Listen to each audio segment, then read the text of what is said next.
I want to thank Rosh Shaya, the Rebbeim, honored friends, and so many of the darkly known students for joining our family in observing the Shloshim for our honored father, grandfather, and great-grandfather, Yosef David ben Binyamin.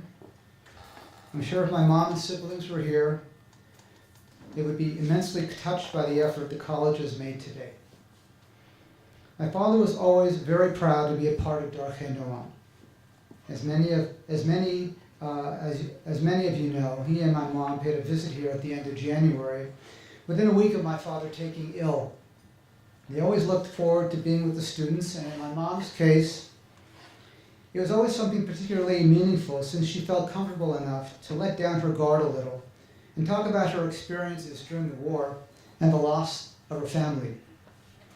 The fact that the women's school carries the names of her mother, Rachel, and my father's mother, Chaya, added to the comfort and solace they found here during their many visits over the years.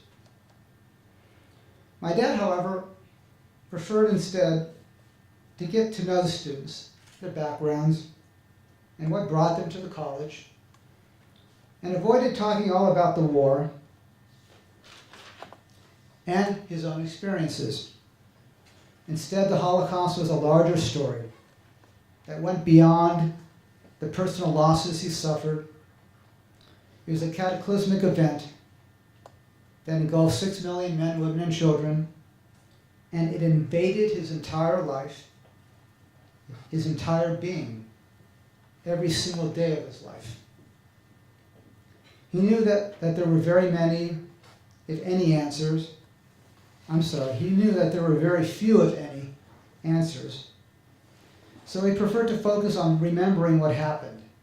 Zachor was a big word for him, and educating new generations. It was at his initiative that the college implemented a Holocaust studies curriculum every Yom HaShoah, in which he took an active interest in its design, making sure that it dealt with all its aspects, no matter how uncomfortable or unpleasant. I remember when my parents undertook to dedicate the visitor center at Yad Vashem about 10 or so years ago. This building is the gateway to entering the campus and serves the same function when leaving. Yad Vashem wanted to engrave on a large stone pillar a final parting message from the Tanakh that would try to sum up what a person had just experienced during their visit. Yad Vashem had come up with an acceptable but uninspiring quote from Tehillim, but my father had something stronger in mind. It comes to mind right now because the Shabbat before last was Shabbat Zachor, when we are all commanded to remember what Amalek did to us. And those were the words he wanted engraved on that stone pillar. He was probably right, but it's perhaps a bit too strong for Yad Vashem, so he settled on a pasuk that opens the book of Yoel, and which emphasizes, as mentioned before, the importance he placed on education. Quote, "Has the like of this happened in your days, or in the days of your fathers? Tell your children about it, and let your children tell theirs, and their children, the next generation." I'm reminded of another verse from Yoel, one that I am particularly fond of, and which brings to mind so much about my father's determination to find purpose and meaning in life. Quote, "Your old men will dream dreams, your young men will see visions."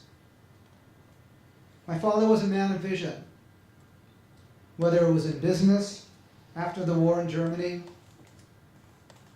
and then in California, or in the pleasure he found through his charitable causes. He had a vision 40 years ago, when the seeds of this college were in their infancy. And look at what it has become today. Its great reputation, and the constant stream of thousands of people and alumni who, going back years, have extended a compliment to probably every member of my extended family. In closing, my father, in all the years I knew him, never failed to draw my attention in shul to the words, to these words, to the words Darkei Noam, that are recited right before Chadesh Yemenu Kekedem, when returning the Torah to the Ark. These were the things that mattered to him. He was a devoted and caring husband, father, and grandfather, who helped us to build this great country, drawn from the ashes of the Holocaust, and who instilled in his family and many others the importance of remembering our great heritage and to always strive to do good in the world. Thank you for honoring him today. May his memory always be for a blessing.